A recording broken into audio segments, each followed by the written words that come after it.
Good Thursday evening. Welcome to another edition of the Sideline Junkies Thursday Night Throwdown. As you can see, the boss BJ, myself, the big guy KG, coming in, and I'm representing. Let me slide back a little bit. I'm representing a Detroit native and one Aaliyah. So yeah, repping. Finally found me a shirt that's in my size, so I'm happy about that. I'm rocking the hell out of this. I know you are. Yeah, man. Huge Aaliyah fan. When you showed it to me, I said that thing will get worn out. Yep. Because my lovely wife has the other one that I could not fit. You know, looked like the Hulk. But it was like the gun show, though. I can't say that. Oh, man. It was like the gun show. But we got some topics to get into. I wanted to get into them last night. But I couldn't get my thoughts together. And I was like, you know what? I'm not going to bug the boss about this. We're going to come in tonight. So first and foremost, we're going to start locally. Jack Del Rio. Jack Del Rio. Whew. He referred to, in a tweet and press conference, he referred to the January 6th insurrection as a dust up, is what he called it. In his words, it was just a dust up. It wasn't like anybody was burning down property or anything. So basically, he was making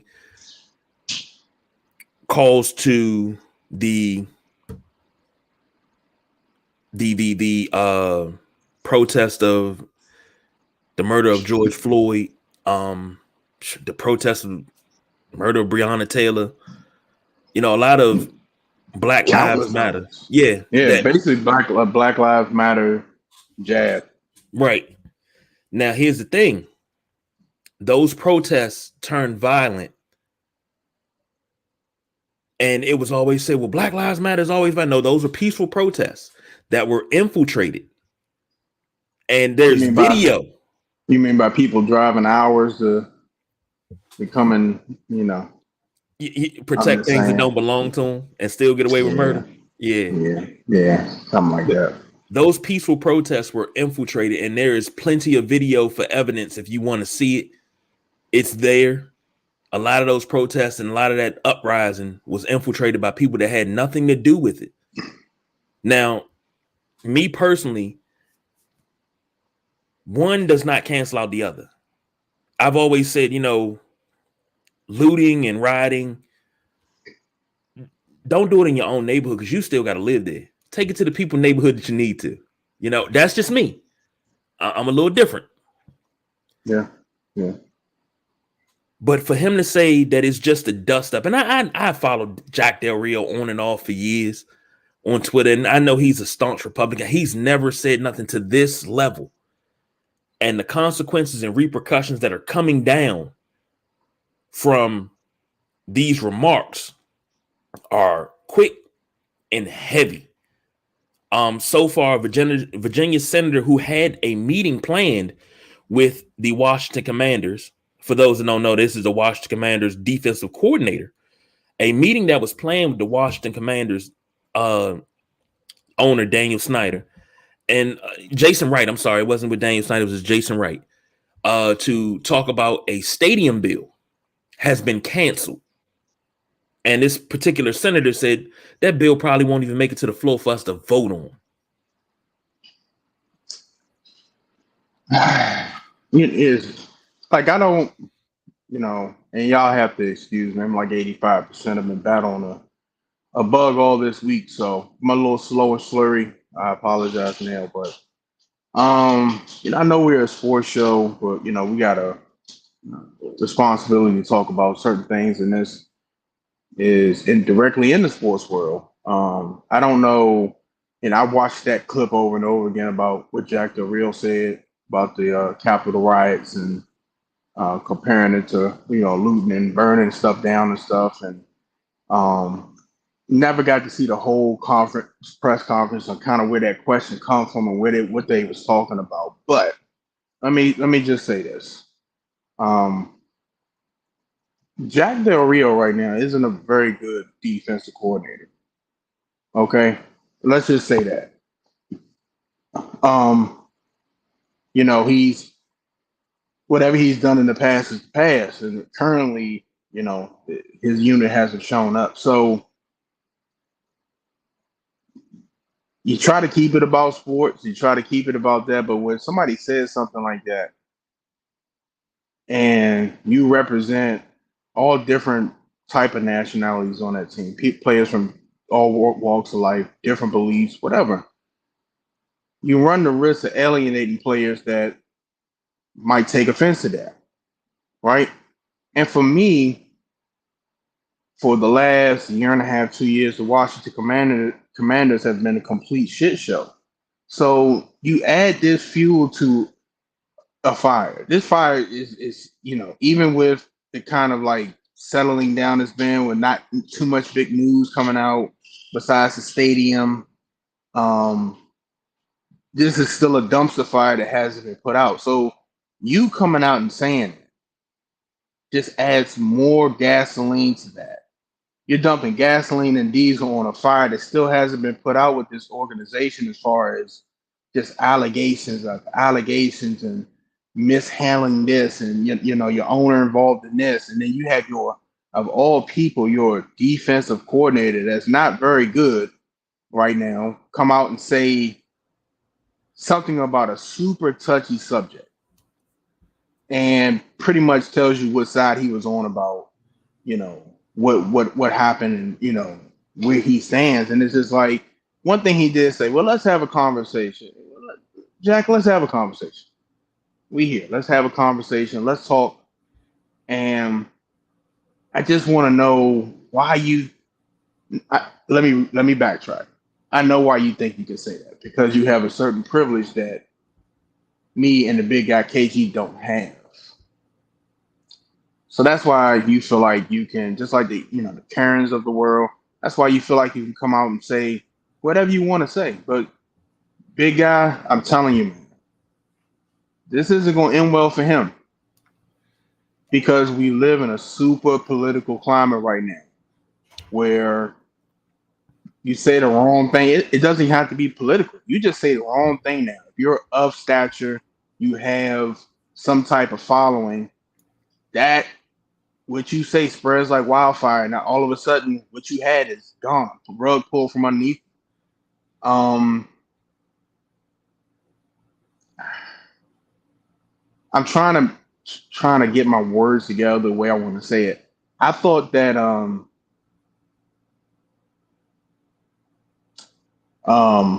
can't even think of his name. Head coach. What's the head coach name? Ron Rivera. I told you, y'all got to work on him by 85%. All right, the cogs in the head ain't spinning like they usually spin. When they hired this guy, I thought this was a really solid hire, really solid guy, well respected around the NFL. But does it seem to you, and I'm gonna throw this back to you, does it seem to you that maybe he doesn't have control of his staff, of his players? Does it seem like that to you because just of the things that's going on in that organization? Is it too big for him? I'm not gonna say it's too big for him. And this is a different climate than when he was D coordinator out in San Diego, head coach in Carolina. This is a different climate. This is the nation's capital. This is the most powerful city in the world that you're in. This is a fan base that's starved for winning, on the field. But when it comes down to discipline, and I think Brian Mitchell, who touched on it yesterday, and I'll read his statement in a minute, he hit the nail on the head. You're supposed to be a disciplinarian. You can't just discipline the players and expect them to listen to you. You need to discipline your coaching staff. They're under you too. But yes, Ron Rivera, he seems like he's a disciplinarian behind closed doors. This is one of those things that has to be done front and center. Bill Walsh style. I'm gonna chew your ass out in front of everybody. Let everybody know nobody's exempt. I'm holding everybody to a certain standard. And I mean, Daniel Snyder don't have no room to talk, so I'm gonna need Jason Wright to step in here and say, you know what, I'm gonna have to dress you down in public because you said something publicly that you should have kept to yourself. Absolutely, 100%. Not saying that Jack Del Rio don't have freedom of speech. He can believe and feel what he wants. That's great. That is great. But like you said, we're in a touchy subject and we're in a touchy climate where you can't just blurt out what you're thinking. Because if I blurt out what I'm thinking, what viewership we have, what listenership we have on this show is probably gone. But I'm not just affecting myself. I'm affecting every other sideline junkie on every other platform with something that I believe in. But it lets you know he didn't care. No, but he believed it so He's bad. been burnt. He's been burning and say something about that. You just don't come out and say something like that. That's when those Capitol riots happen. That's what he believes. And my thing is, how many when you refer to the riot and the looting, what are you referring to? But let's be honest, Exactly. right? So how many players on your defense are of color? 95 to 97%. Okay, so my thing is, one thing I always say about being a head coach, you're a leader of men, and you have to, even if your beliefs are strong or whatever you are, Christian, Muslim, whether you're a Republican, Democrat, doesn't matter because now you have to lead a unit or a whole team, and you have to merge everybody's beliefs together. You have to be like, look, when we get on that field, it's about football. When we in this stadium, it's about football. You want to tweet on your personal account? I mean, that's not really good either because still, like you said, it still affects the team. What you say in your personal time, you can't really separate yourself when you're the head defensive coordinator of the Washington Commanders. When you say something out of bounds or left wing, it's going to come back and be like, man, does all the Washington Commanders think like this? Do all the head coaches think like this? And now what do the players say? Now, and that's what I was saying. Now you create a whole different ball of fire, a whole different media storm on a team that really hasn't won anything, hasn't done anything productive in the last couple of years. So now you bring more pressure to the table on top of the thick black clouds that's already over this organization, from sexual abuse, mishandling of money, to stadium conditions, everything. Now you're bidding for a new stadium. You're trying to get a war that's going between Maryland, DC, and Virginia to who wants to build a stadium, and that's not really working because nobody really wants you here. Because of the ownership. You got the NFL rumors going around NFL that the owners want to oust Daniel Snyder. And then you add this to it. It's just like, what's next with this? It's like everything that comes out, something, you have a really good draft. You get Jahan Dotson. You get some good players in here that, could, you're really excited to come out. We might be able to work something out. We can get Carson Wentz to this level. We can't even talk about it. We can't even talk about Carson Wentz and some of the plays and catches Dotson and making him in practice. We can't talk about that because Jack Del Rio thinks that he can say whatever the hell he wants, and you can't do that. You can't do that. When you're out of the league and you're on your own, look, do your thing. Do your thing. But right now, you need to shut the hell up, man. I'm gonna say this, and we those of us that are sitting here, we've lived through the insurrection on January 6th. We've lived through countless riots in the last 7 to 8 years. We've lived through some of us are old enough to remember the LA riots in 92, which seemed like that was 30 years ago. And that had been building for quite some time. And that's just like when you got a house and it's a powder keg sitting in the house and sparks are flying, the powder keg gonna go off. That's what the catalyst for the 92 riots was. Then you have that generation that remembers the 68 rides, the rides of 82. It's so many people that remember these things, but January 6th was a surreal time. And the lady that was shot trying to climb through a window, she was shot by Secret Service. They wanted to make her a martyr for breaking the law. Like, that's actually punishable by life in jail. But they wanted to make her a martyr. Wrong on so many levels. But Jack Del Rio felt that, it was right. Now, this is what B. Mitch had to say. Brian Mitchell, 1067 The Fan out there in DC, because I am not home. But out in DC, Ron Rivera is saying he won't talk about Jack Del Rio's controversial tweets. Now, this is verbatim what B. Mitch had to say. Listen, I see a lot of stuff going on with this team right now, and this is where I'm about to go to hell off. And I get sick of it. We have a coach who we sit up here and try to put on a pedestal as his disciplinarian, and he got a damn defensive coordinator who constantly pokes the goddamn bear. Okay, you got an undisciplined D coordinator, but you want your football team to be disciplined. And I'm supposed to give a damn about somebody that out there in practice, t-shirts and pants, and they had a collision? I'm supposed to care about that stuff? Hell with that. I care about him, Ron Rivera, getting his damn D coordinator in control before somebody beats his ass up. That's what I care about. I care about somebody stopping this man from constantly poking his little racial bear with what he's been saying. That's what I care about. I don't care how livid he is.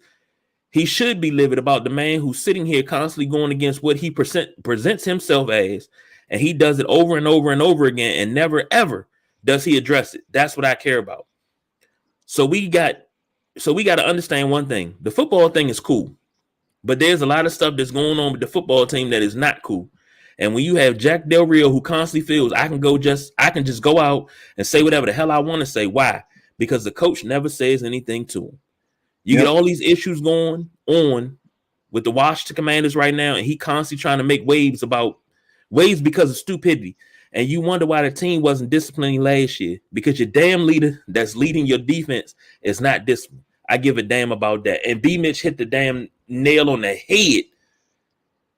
He hit it on the head. If Ron Rivera does not take control and put a stop to this and discipline Jack Del Rio, because here's the thing. Yes, you have freedom of speech. But here's the thing about freedom of speech. You can't say certain things while you're on company time. Yes. Wearing the company's logo, because you're a representation of that company. Yes. If you don't want to be a representation of that company, don't wear the logo. Don't take the job. BJ, you go to work. You got a logo on your shirt. You can't go and tell somebody because they said something you don't like or something that you believe in. You can't knock them over the head with it and say, well, this is what I believe in. Fuck you if you don't like it. You can't say that because you're a representation of the company. Absolutely. If you look in your employee handbook, no matter where you live in the country, look in your employee handbook, it is frowned upon and it is a fireable offense. So last but not least, we got a poll going on. It's a couple more hours on our Twitter page, Sideline Junkies. Go vote on that if you will. Should Ron Rivera relieve, not fire, but should he relieve Jack Del Rio of his duties as defensive coordinator of the Washington Commanders? I don't think he has the balls to do it. This isn't the Ron Rivera of 10 years ago. He went through some serious stuff with cancer and different things, and he just seems like a softer version of the Ron Rivera from yesteryear. I think it has to happen. I mean, I've been calling for Jack Del Rio's job just because of the on the field. I've been calling for the lack of creativity on let's just stay on the field for a second. The lack of creativity on defense, the defensive rankings tell the tale. The rankings don't lie. Defensive rankings don't lie. All right. You've been a bottom tier defensive coordinator for the last couple of years, and nobody's held you accountable. you're still trying out there like, hey, we top five. We're a top five unit. We can stop anybody. And that's yet to be proven. So we just talking on the field. I've been calling for Jack Del Rio to lose his job for a long time. So now you bring this off the field crap at a commander's press conference. I don't know why. I don't know why on God's green earth you thought you could say that at a commander's press conference. Why? I just don't get it. I get it. I know why. I said it early in the show. But yeah, I think that Jack Del Rio has to be relieved. Is Ron Rivera going to do it? I don't think so. I think Ron Rivera is sitting, looking through his book, trying to figure out what Carolina Panther he can sign as. He don't care about this. And you said Ron Rivera said he's not going to address it. He's not going to talk about it. He may not talk about it in the media, but I don't know about behind closed doors. Yeah, he's probably gonna have to. Somebody's gonna have to come out and say something. Whether it's what's the executive name? Jason Wright. Somebody's gonna have to say Tanya Snyder. Somebody gonna have to say something because this is gonna snowball, and it's just gonna be one of those things where every time Jack Del Rio comes up to the mic or one of those defensive players on his unit, and hey, what do you think about what coach said? It's not even gonna be about football. How and like B May said, how can you expect these players to go out on the field and give 100% when you think your coach thinks a certain way about people that look like you? Right? And here's the thing. He apologized, which I don't want to really. I don't care about that. You say what you say. And go through Twitter. Just type in Jack Del Rio and just go through it. And just look at how many people, whether you know him or not, that agree. Oh, he was right. That's why they trashed him. He was right. Touchy subject. Because very touchy. Those of us that know, just like when we talk about the silent protest of Kaepernick and all the players that took a knee for the anthem. Everybody was like, oh, you're disrespecting the flag. It was never about the flag. Once that got turned around to what you thought it was, and it just took off, you never really cared what it was about. You never cared what it was about. Just like these protests of police brutality. Okay, when it's silent, you don't hear it. But when things start to happen, now you're taking notice of it. Oh, well, this needs to stop. Well, stop killing people that are unarmed and did nothing. And maybe going to the school when it's a school shooter prancing around killing kids and not standing outside. I mean, that's something right there. But, he apologized. I don't want to hear an apology. And I tell my kids this. I don't forgive apologies. I forgive change behavior. Yes, sir. Yes, sir. Yes, indeed. Fuck your apology. Exactly. But I also tell my kids, they like my oldest daughter, she always asks me, well, ain't you going to forgive them? No, God forgives. I don't. That's just me. And it's not people. I say that people say, well, you're holding a grudge. I'm not holding a grudge. I just know I can't mess with you the same way. I can't look at you the same. If it's a sincere apology, then it's change behavior should follow that sincere apology. Exactly. You apologize when people, you bump into people, walking, you outside. That's apology. But when you do something out of the pocket, out of bounds, no pun intended. That's an inside joke. You apology. Make sure the apology is just the first step. Well, make your apology solid, sincere, real. That I know you meant it is when you change your behavior and it doesn't happen. Mm-hmm. So until that happens, then your apology don't mean jack, Dale, shit. Yeah. You want to apologize? How about you sit down with some leaders? You sit down with some leaders of the Black community and you ask questions. Because if you don't know something, the best way to figure out why something is going on, if you can, sit down and ask. You can sit back and have conversation. You can get a better understanding of things. If you don't understand and you're just going off what Fox News tell you or 45 was telling you, you're misinformed. You got to go and see what it is from the street level. You got to see it from the level that it's happening at. You know, you got a lot of people. Oh man, racism is dead. One Antonio Brown, racism don't exist. Yeah, it don't exist for you, dude. It don't exist for you. But think about the countless people that look like myself and the boss BJ. We don't have millions of dollars, but we get discriminated on an awful lot. We don't bring it up and say, "Oh man, I got this race." Nah, but it happens. Whether it's in your face or subtle, it happens. But if you will never know that if you never talk to us. So, yep. Jack Del Rio, you got a lot to go on, and I do agree with the boss BJ. I do think he needs to be relieved of his command.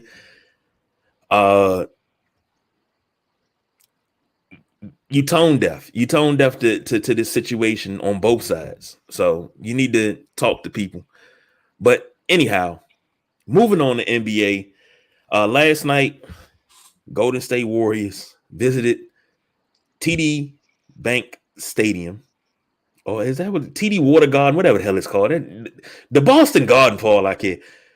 I love the simple fact of a video that came out before the game of the big red deadhead Bill Walton getting on a train. That just, it hit me right here because I'm a big Bill Walton fan. I love Bill Walton. He was like, the trains don't even rock no more. No, they're not doing that no more. But Boston showed up and showed out. They started in the first quarter and they ran Golden State nearly out the gym, but Golden State fought back. But that fourth quarter has been the Achilles heel of the Golden State Warriors. They were outscored 23-11 in the fourth quarter. They lose 116-100. Andrew Wiggins, 18.7 rebounds. Klay Thompson finally showed up to the finals today. I mean, last night. Finally. 25-3. Steph had 31-4. Jordan Poole, 10. Otto Porter had a pretty three-pointer. I mean, he just threw that up, and that thing just hit bottom of the net. That was beautiful. He only gave up 6. A shocking stat line, and I'll get into him a little bit later, was Draymond Green's 2 points, 3 assists, and 4 rebounds. Shocking. On the other side, Jason Tatum, 26, 9 assists, 6 rebounds. Al Horford, 11, 8, and 6.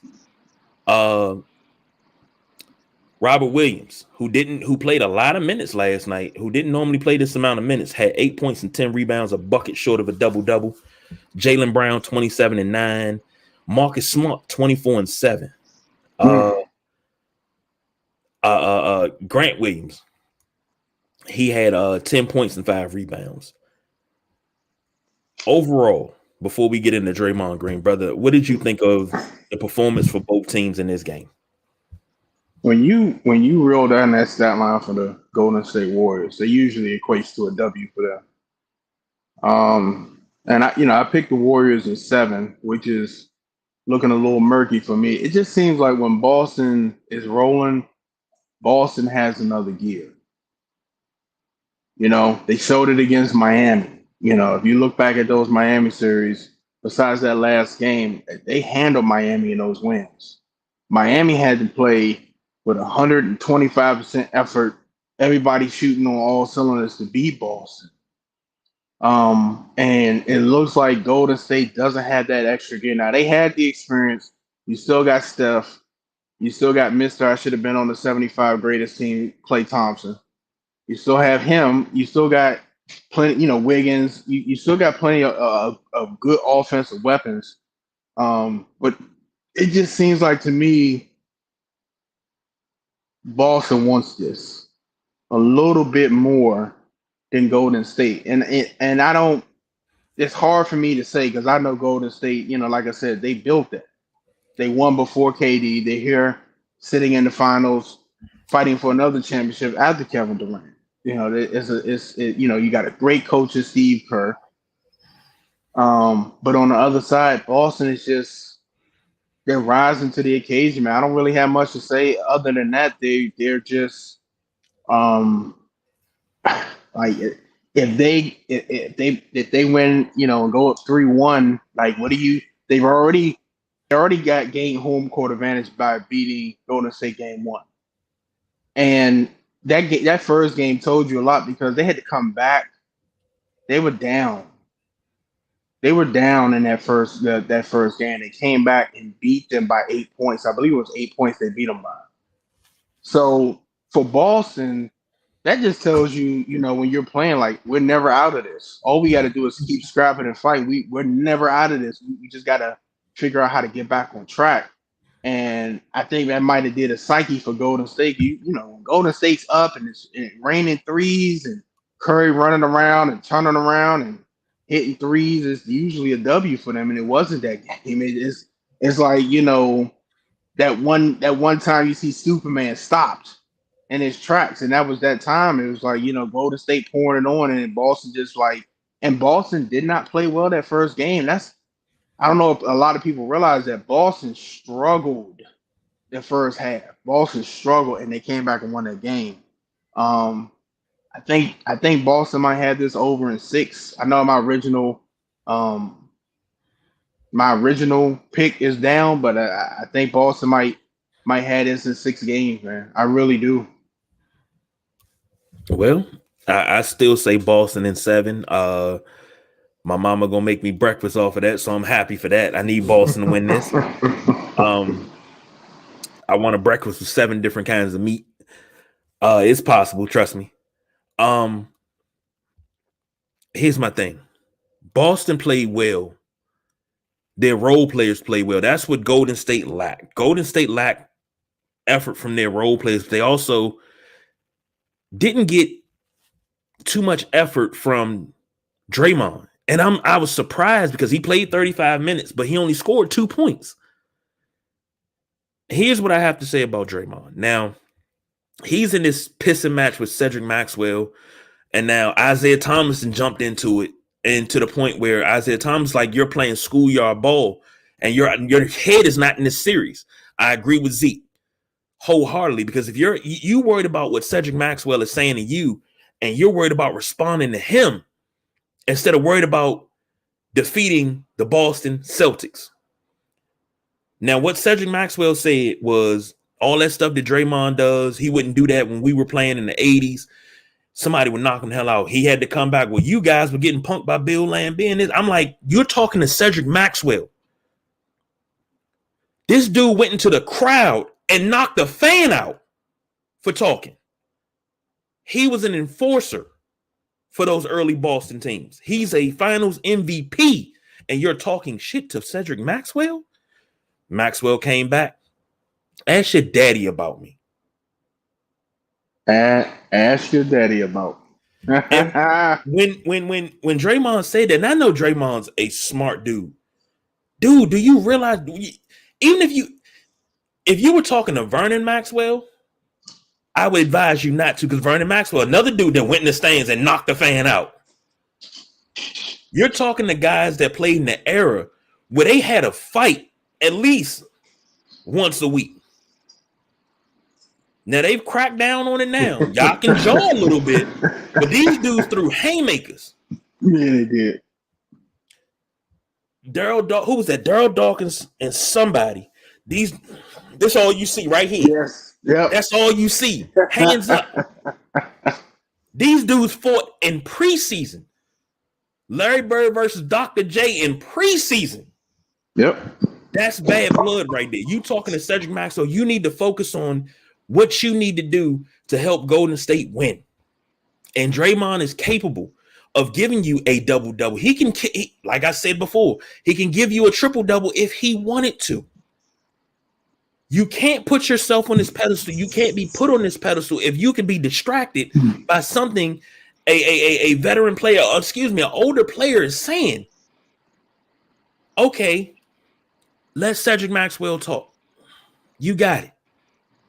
You got to ignore that and respond. move on. Right. I can respond after I'm holding up the championship trophy. Yes, sir. Yep. Cedric Maxwell, how you like me now? Yeah. You use that as energy, as fuel, because you're hurting your team not being focused. And then Steph Curry, somebody said Steph Curry got the crazy look in his eyes, and when you see the crazy look, oh, he about to go off. Steph can go off all he wants. If he don't get the help that he needs, he cannot beat them by himself. You on mute, brother. I was talking to Junior. He Oh, came out here asking for. He said, "Mama, her phone." Sorry about that, but yeah, man, it's we talk about it. We talked about it several times. On it, it's just like today's players. They feel like they have to respond right away when something's said about them. That they don't like. Keep that same energy when people are praising you and stuff. I don't ever see anybody come on there and say, "Hey, thanks for that. I appreciate that." I don't see that.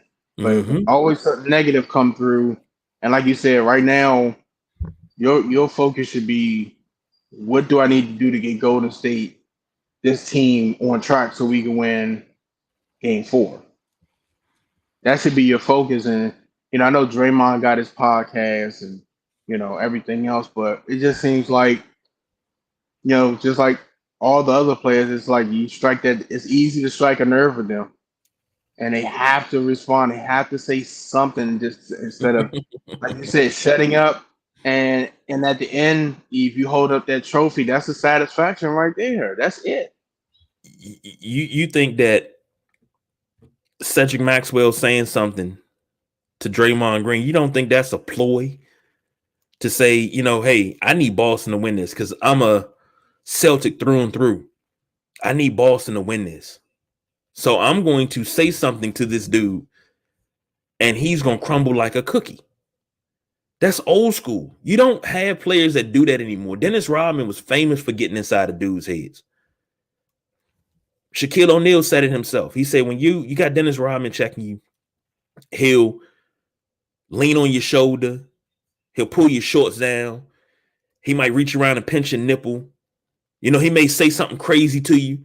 And you get off me, get away from me. You more focused on getting away from him than you are playing your game. Yep. He won the mental battle. Once he wins the mental battle, it's over. It's all over after that.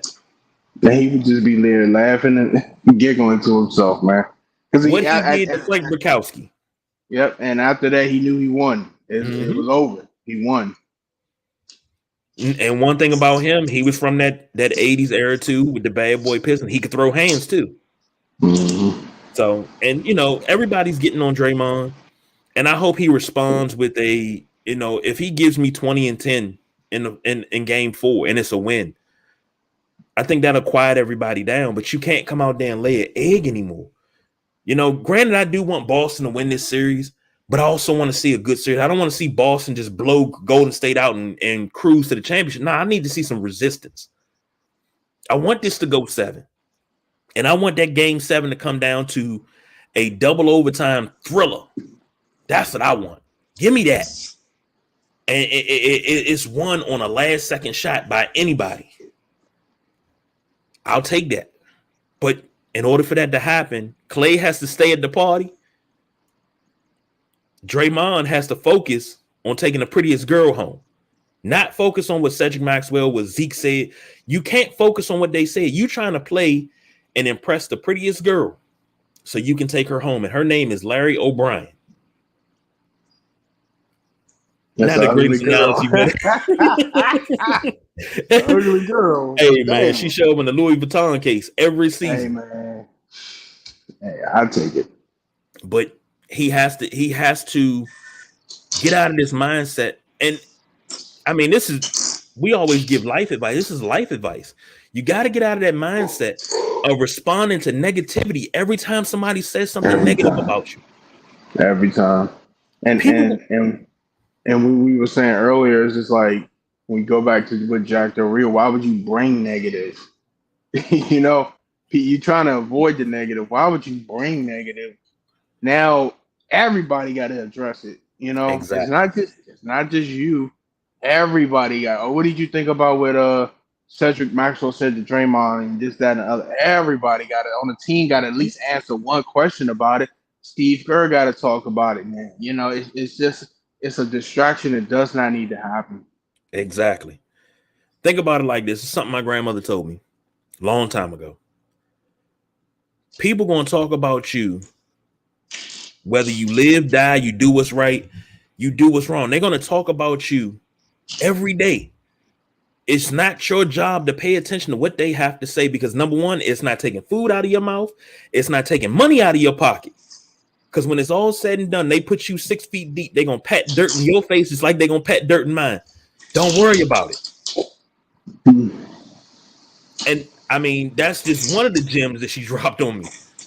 But I'm just saying, dude, you got to get out of that headspace. You too old for that. You 32 years old.